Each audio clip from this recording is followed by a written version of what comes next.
নমস্কার বন্ধুরা।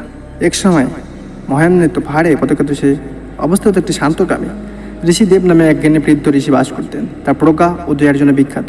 তার দূর দূরান্ত থেকে লোকেরা তার পরামর্শ নিতে আসেন। একদিন অর্জুন নামে এক যুবক জীবনে প্রশ্নে বিচলিত হয়ে ঋষির কাছে গেল। ঋষিদেব অর্জুন শুরু করেছিলেন, আমি উত্তরের সন্ধানে আছি। পৃথিবীর সর্বশ্রেষ্ঠ ব্যক্তি কি এবং দুঃখের সবচেয়ে বড় কারণ কি? ঋষি হেসে অর্জুনকে বসার আমন্ত্রণ জানালেন। আসুন আমরা একসাথে ভ্রমণে যাই, তিনি বললেন, এবং আপনি আপনার উত্তরগুলি খুঁজে পাবেন। তারা পায়ে হেঁটে রওনা দেয়, লীলাভূমি এবং জমজমাট শহরগুলির মধ্যে দিয়ে অতিক্রম করে।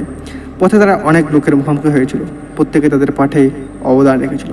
প্রথমত তারা একজন ধনী বাণিজ্যের সাথে দেখা করেছিল, যে তার প্রচুর ধন সম্পদের জন্য পরিচিত ছিল। অর্জুন মনে মনে ভাবলেন, নিশ্চয়ই এই পুরো পৃথিবীর সর্বশ্রেষ্ঠ ব্যক্তি হবেন।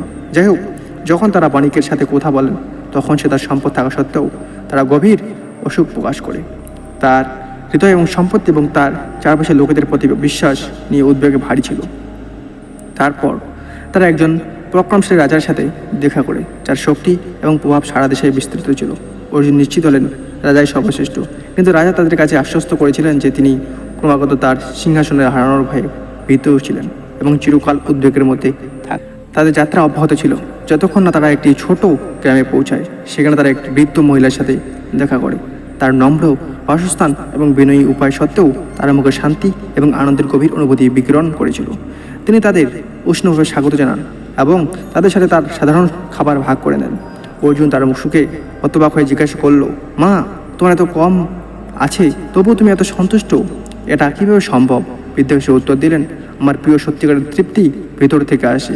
আমি বর্তমান মুহূর্তে আনন্দ খুঁজে পেতে শিখেছি। আমি অন্যদের সাথে যে ভালোবাসা ভাগ করি এবং আমরা যা আছে তার জন্য কৃতজ্ঞতায় আমি যা আছে তার জন্য আমি লোভ করি না, অধিকারী না, এবং আমি যা হারিয়েছি তা নিয়ে চিন্তা করি না। ঋষিদেব বহুজনের দিকে ফিরে বললেন, পৃথিবীতে সর্বশ্রেষ্ঠ ব্যক্তিত্বের সম্পদ ক্ষমতা বা পদমর্যাদা দ্বারা নির্ধারিত হয় না। তিনি নিজের মধ্যে তৃপ্তি খুঁজে পান, যিনি প্রেম ও দয়া জড়িয়ে দেন এবং যিনি নিজের এবং অন্যদের সাথে সামঞ্জস্যপূর্ণ মনে জীবনযাপন করেন।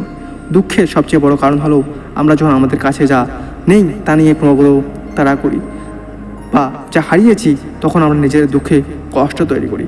অর্জুন তাদের ফেরা যাত্রা জুড়ে এই কথাগুলোই প্রতিফলিত করেছিল। তিনি বুঝতে পেরেছিলেন যে প্রকৃত মহিমা ও সুখ বাহ্য অর্জন বা সম্পদের মধ্যে নয়, বরং অন্তর্নিহিত শান্তি এবং নিঃস্বার্থ প্রেম নিহত রয়েছে। তিনি একটি নতুন উপলব্ধি নিয়ে তার গ্রামে ফিরে আসেন, সরলতা, দয়া এবং কৃতজ্ঞতার জীবনযাপনের জন্য নিজেকে উৎসর্গ করেন। সেই দিন থেকে অর্জুন একজন জ্ঞানী ও সন্তুষ্ট মানুষ হিসেবে পরিচিত হয়ে ওঠেন। তিনি অন্যদের সুখের নিজস্ব পথ খুঁজে পেতে সাহায্য করেছিলেন। সর্বদা ঋষির শিক্ষাগুলি মনে রেখেছিলেন যে সর্বশ্রেষ্ঠ ব্যক্তি হলেন তিনি যিনি নিজেকে আয়ত্ত করেন এবং দুঃখের সবচেয়ে বড় কারণ হলো বস্তুগত আকাঙ্ক্ষার অবিরাম সাধনা। সো বন্ধুরা, এরকম অবশ্যই ভিডিওতে চ্যানেল সাবস্ক্রাইব করে পাশে দেবো। জয় হিন্দ, বন্দে মাতরম। আলোচনা থাকি জয়।